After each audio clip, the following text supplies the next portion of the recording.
दोस्तों आज मैं डाइहाइड्रिक अल्कोहल्स लेकर आया हूँ, जिसमें आप लोग पढ़ेंगे डाइहाइड्रिक अल्कोहल्स किसे कहते हैं। The compounds containing 2 hydroxyl group are known as dihydric alcohol. कहने का अर्थ है जिस यौगिक में 2 हाइड्रॉक्सिल ग्रुप मतलब OH ग्रुप, जिस यौगिक में 2 OH ग्रुप रहता है उसे हम डाइहाइड्रिक अल्कोहल कहते हैं। ठीक है दोस्तों, आगे देखते हैं। दे आर आल्सो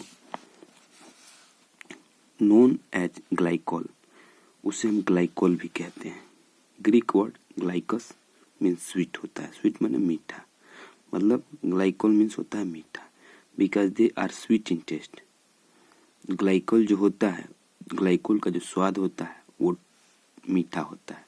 यह BSc में 1 नंबर का क्वेश्चन आ सकता है। The 2 hydroxyl group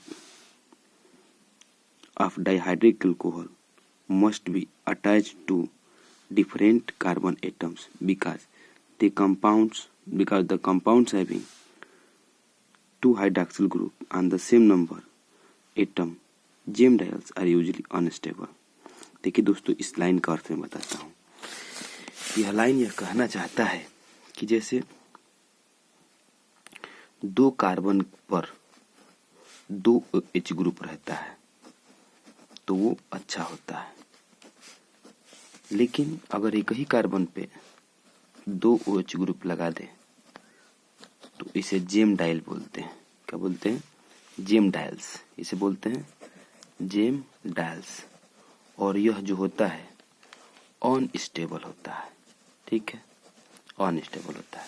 तो कहने का अर्थ है बालक, वह डाइहाइड्रिक अल्कोहल, डाइहाइड्रिक अल्कोहल का मतलब होता है, देखिए यह एक कार्बन चेन है, उस कार्बन चेन पर किसी 2 कार्बन पे OH ग्रुप लगा है, इस कार्बन पे और इस कार्बन पे, दोनों जो है डिफरेंट कार्बन पे लगा है। इसे विसिनल भी बोलते हैं, याद रखिएगा, डिफरेंट पे लगा हुआ है। दोस्तों यह जो होता है एक ही कार्बन पे अगर 2 OH लगाता है तो अनस्टेबल होता है। यह जो होता है अनस्टेबल होता है। ओके दोस्तों, मैं बताता हूँ यह क्यों अनस्टेबल होता है। आइए दिखाते हैं, देखते हैं। देखिए जैसे मान लीजिए हम लिख रहे हैं एक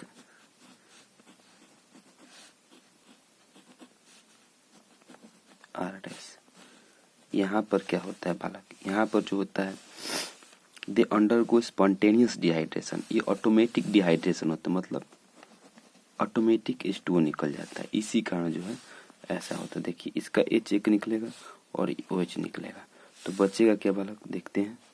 ये बच जाएगा RCR' डबल बॉन्ड O, ये बचेगा।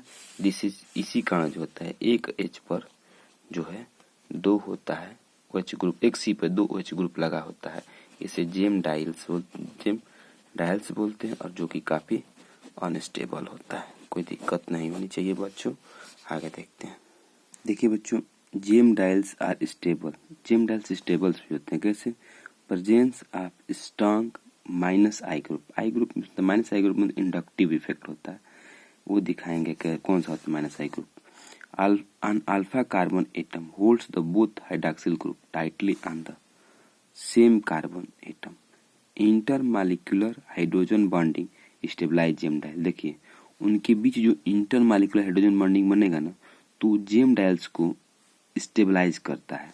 Glycols having OH group and adjacent atoms are called vicinal diols. Vicinal diols में बताया था कि अगर देखिए अलग अलग कार्बन पर अलग अलग OH लगा हो उसे विसिनल डायल्स कहते हैं। बच्चों यहाँ पे जैसे दिखाया गया आप लोगों को, अल्फा कार्बन है, अल्फा कार्बन Cl3 लगा है 3 बार ना, तो ये क्या है, ये है बालक, जैसे ये लगा है, ये -I ग्रुप होता है, इस इलेक्ट्रॉन को खींचता है अपने, तो मान लीजिए इसके देखिए इलेक्ट्रॉन को अपनी ओर खींचता है, तो इसके बीच देखिए इस F और इस OH के बीच हाइड्रोजन बॉन्डिंग बनता है, और इस कारण इस तरह के जो कंपाउंड होते हैं ये स्टेबल भी होते हैं। देखिएगा, देखिए चूंकि हम अभी ऊपर पढ़े कि जो एक ही कार्बन पे OH लगा हुआ हो तो अनस्टेबल होता है, लेकिन यह जो F होता है और जो H होता है इनके बीच हाइड्रोजन बॉन्डिंग बन जाती है। इस कारण जो होता है स्टेबिलिटी भी शो करता है। सबके साथ नहीं, ये हैलोजन जिसके साथ inter hydrogen bonding inter hydrogen bonding बनता है उसके साथ। ओके दोस्तों, अब आगे आते हैं नॉमेनक्लेचर ऑफ डायल्स। डायल्स का नाम देखिए, एक है अल्फा, नाम है अल्फा 1 2, बीटा 1 3, गामा 1 4 और alpha beta gamma other glycols polymers. देखिएगा मैं बताता हूँ बच्चों, यहाँ पर देखिए, ये देखिए 1 2, पहला और दूसरा हो गया, पहला और दूसरा हो गया। तो देखिए पहला और दूसरा को 1 2, तो 2 को क्या है इथेन बोलते हैं, तो हो जाएगा 1 2, पहला पे ऑल लगा है और दूसरे पे भी ऑल लगा है, तो इसका आईपीएसी नाम है 1 2 इथेन डाइऑल। इसका नाम हो जाएगा, देखिए पहले पे भी OH लगा है और दूसरे पे भी OH लगा है, तो इसीलिए इसका नाम हो जाएगा 1 2 डाइऑल। देखिएगा कैसे, जैसे मानिए मैं लिख दिया CH2 सिंगल बॉन्ड CH2 और लिख दिया OH और OH। क्लियर है, तो काउंट किया 1 2, काउंट किया, जैसे काउंट किया तो मैं बोलूंगा 1 2, तो इसको बोलूंगा इथेन, ये इथेन होगा, तो पहले पर दूसरे पे लगा हुआ है, तो इथेन है, क्या ये इथेन, फर्स्ट सेकंड इथेन, उसके बाद बोलेंगे डाइऑल, ये लाइन खींचना भाई, डाइऑल बोलेंगे। कोई दिक्कत होगा तो बताइएगा। अब देखिए मैं पहला बताया था कि इसको हम बोलते हैं, जैसे मैं आईपीएसी नाम लिखता हूँ और कॉमन नाम सब कुछ लिखता हूँ। जैसे मान लीजिए मैं लिख दिया compound CH2 single bond CH2 और CH3 लिख दिया। जैसे मान लीजिए यहाँ पे लिखा OH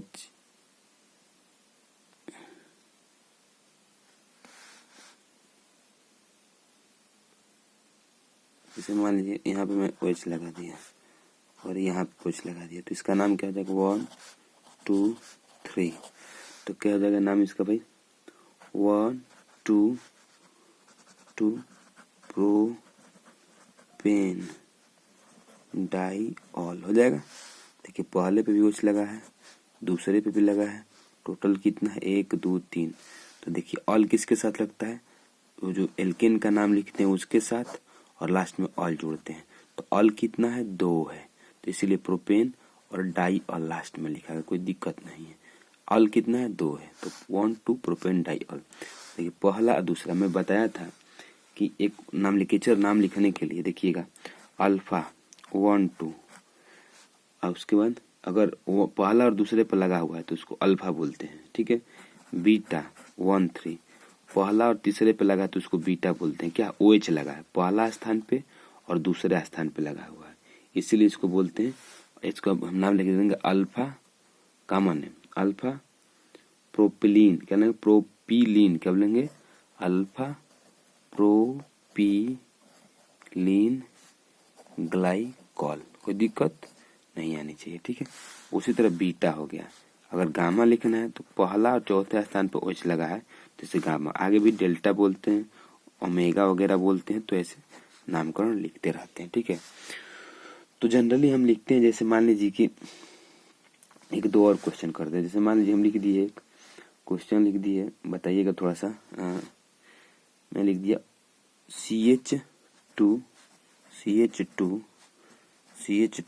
और लिख दिया मैं OH और यहाँ पे लगा दिया OH। इसका नामकरण बताइए, इसका नामकरण बताइएगा आप लोग। देखिए पहला दूसरा और तीसरा, तो इसका हो जाएगा 1 और 3 पे लगा है ना, तो इसका नाम हो जाएगा बीटा हो जाएगा, नाम क्या हो जाएगा बीटा हो जाएगा। तो इसका नाम अगर कॉमन नेम लिखेंगे तो कॉमन नाम बोलेंगे, कॉमन नाम अगर लिखेंगे तो कहेंगे बीटा कितना है 1 2 3 प्रोपीलीन ग्लाइकॉल। अगर इसका आईपीएसी नाम देखना हो तो इसका आईपीएसी नाम देखिए बच्चों, कैसे देखेंगे, इसका आईपीएसी नाम हो जाएगा कितना 1 2 3 पे लगा है तो 1 3, क्या नाम है 1 3 प्रोपेन है ना, प्रोपेन और इसके बाद डाइऑल हो जाएगा। तो ये सब डाइहाइड्रिक एल्कोहल है। डाइहाइड्रिक एल्कोहल इसलिए कहते हैं कि 2 OH ग्रुप लगा है, किसी भी कार्बन चेन में कितना लगा है, देखिए 2, देखिए इसमें कितना है 1 2, इसीलिए इसको डाइहाइड्रिक चूंकि OH हाइड्रॉक्सिल ग्रुप होता है इसलिए हाइड्रिक कहते हैं। देखिए डाई माने दो, डाई माने दो, हाइड्रिक माने हाइड्रॉक्साइड, हाइड्रॉक्साइड, इसलिए इसका नाम डाइहाइड्रिक अल्कोहल रखा गया है। कोई दिक्कत नहीं आनी चाहिए बालक, जो भी चीजें थे लगभग मैं समझा दिया, आगे समझ लीजिए आप लोग। एक और IPSC नाम मैं बताता हूँ दोस्तों, देखिएगा। जैसे मैं लिख दिया 2 C और एक इधर C लिख दिया, ठीक है। तो इसमें क्या है बालक, जैसे मान लीजिए CH3 और एक ऊपर हो गया CH3, ठीक है।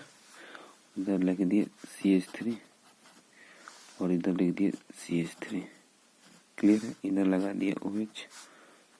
अब इसका नाम बताइए क्या होगा, कर लेंगे।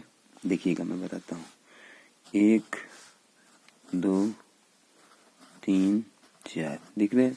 तो दूसरे और तीसरे स्थान पे मेथिल लगा है, ठीक है। तो नाम लिखेंगे 2 3 डाई मेथिल, हो गया 2 3 डाई मेथिल, ओके। 2 3 पहला स्थान पे OL लगा हुआ है, देखो OH लगा हुआ है, 2 3 ब्यूटेन है ना, 2 3 ब्यूटेन डाइऑल। कोई दिक्कत, देख लीजिएगा एक बार, आगे समझ में। चलिए देखिए बच्चों, जो आगे पढ़ाने जा रहा हूँ वो है विसिनल ग्लाइकॉल बनाने की विधि, जिसमें बहुत महत्वपूर्ण एक विधि है वो जिसको बोलते हैं हाइड्रॉक्सिलेशन, ठीक है। दिखाते हैं उसका मैकेनिज्म और रिएक्शन, दोनों चीजें मैं दिखाऊंगा और बहुत अच्छी तरह से दिखाऊंगा, थोड़ा सा ध्यान और सब्र रखिएगा। देखो बच्चों, पहला है हाइड्रॉक्सिलेशन, पहला है फ्रॉम एल्किन्स। पहला क्या देखिएगा ध्यान से, फ्रॉम एल्किन्स माने एल्किन में एक मेथड है hydroxylation when alkenes treated with cold alkaline solution of KMnO4 माने KMnO4 की ठंडी क्षारीय विलयन के साथ या OSO4 के साथ ग्लाइकॉल्स आर फॉर्म। क्या बनता है, ग्लाइकॉल्स, विसिनल ग्लाइकॉल बनता है। देखिएगा KMnO4 H2O या OSO4 किसके साथ, एक्वस इथेनॉलिक NaHSO3। इसका रिएक्शंस भी देखेंगे हम कैसे होता है। देखिए कुछ ऐसे भी हैं, ध्यान दीजिएगा। यहाँ देखिए ये बेंजीन 1 2 3 4 5 ये एल्कीन ही है जो साइक्लिक है।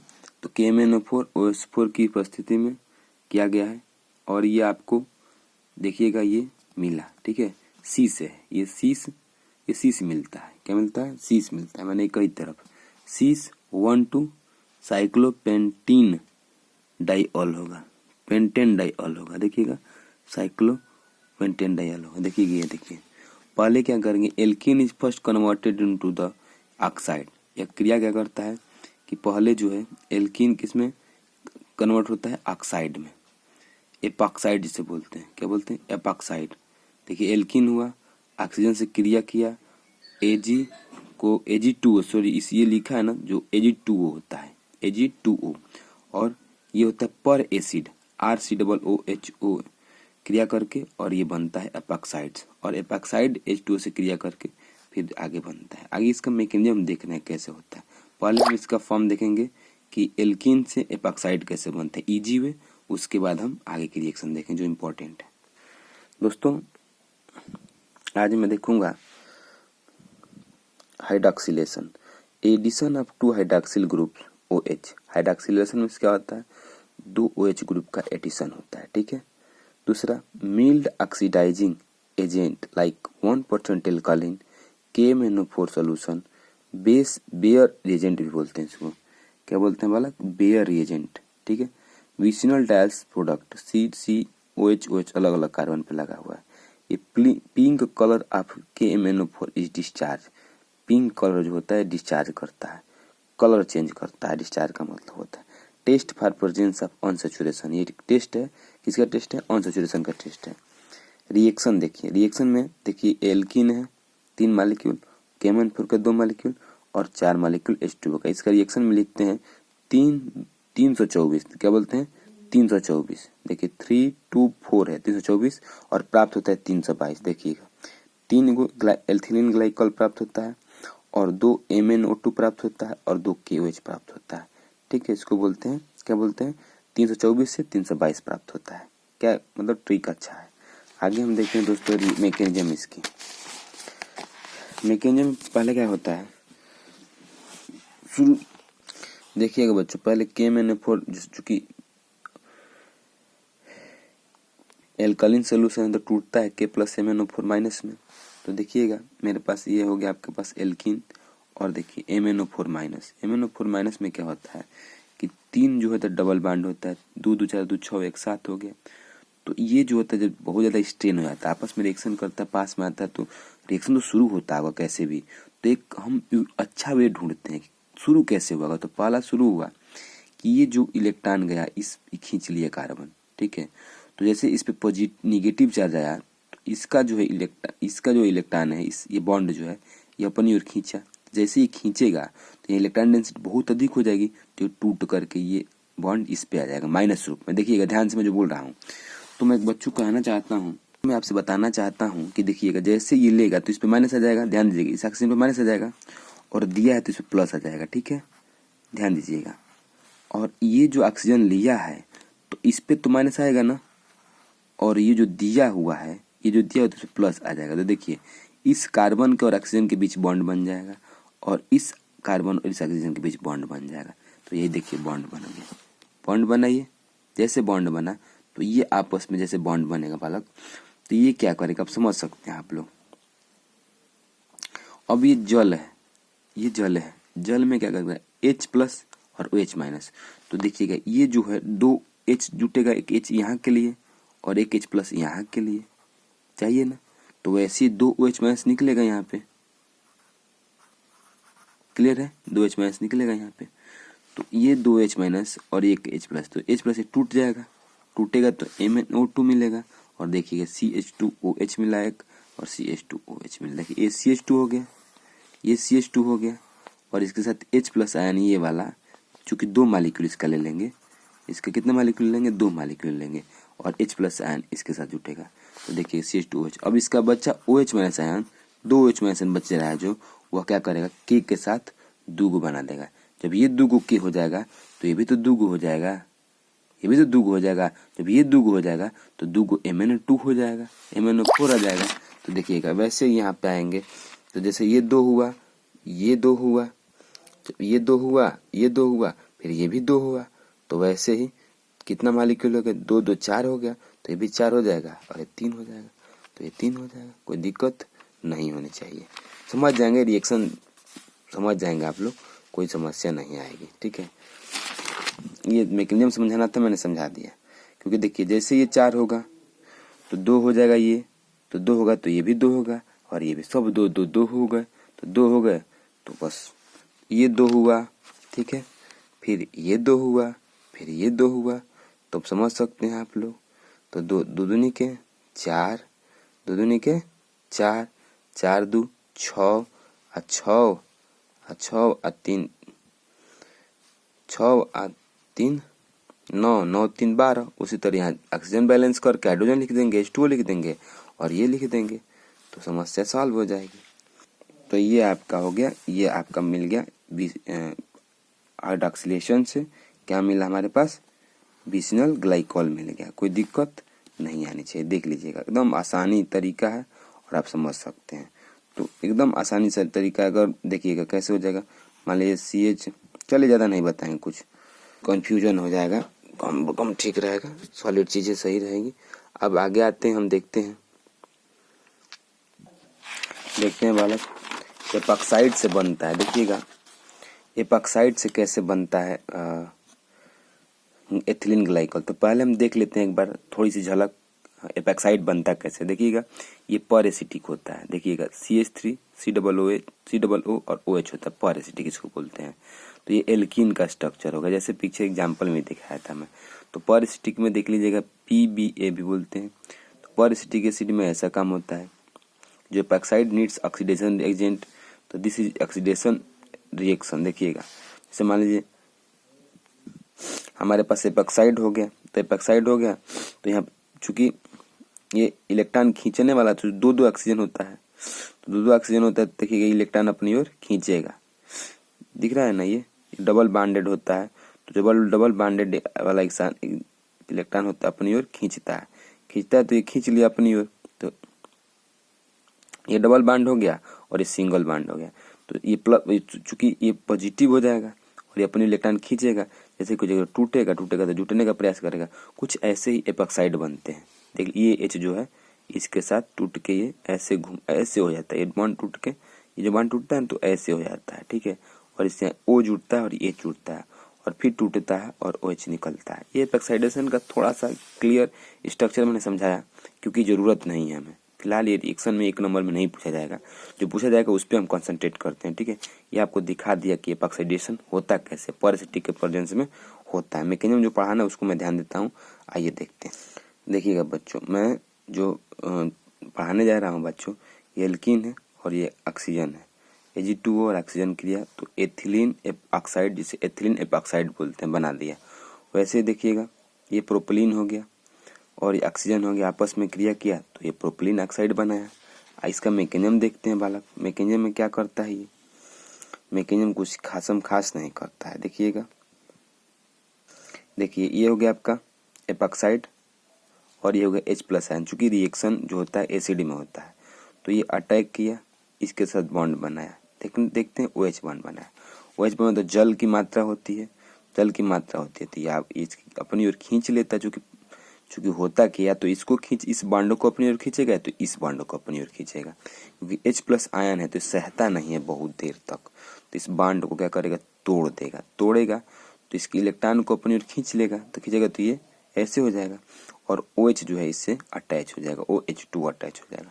OH2 में से क्या होगा, यहाँ से H+ आयन जो मैं लिया था वो कैटलिस्ट के रूप में है, तो H+ आयन निकल करके और ये बन गया एथिलीन ग्लाइकॉल। ये सब मैकेनिज्म एक मनगढ़ंत कहानियां हैं और रिएक्शन के बाद ही मैकेनिज्म निकाला जाता है। आइए एक बुक से देखते हैं। क्या बच्चों, ये देखिए एथिलीन एल्कीन है, ऑक्सीजन और Ag2O के रिएक्शन में एपॉक्साइड बनाया और ethylene oxide then hydrolysed with dilute H2SO4 to give glycol. दिख रहा है ना, ये आपके पास ये हो गया एपॉक्साइड हो गया, ये जल हो गया और एसिड डाला गया एज ए कैटलिस्ट, तो रिएक्शन किया और एथिलीन ग्लाइकॉल बन गया। तो पहला काम क्या करता है कि the carbon oxygen bond is broken very easily, compare such linkage are open chain system, this is because the presence of strain due to the angle distortion mechanism as follows. देखिएगा क्या होता है,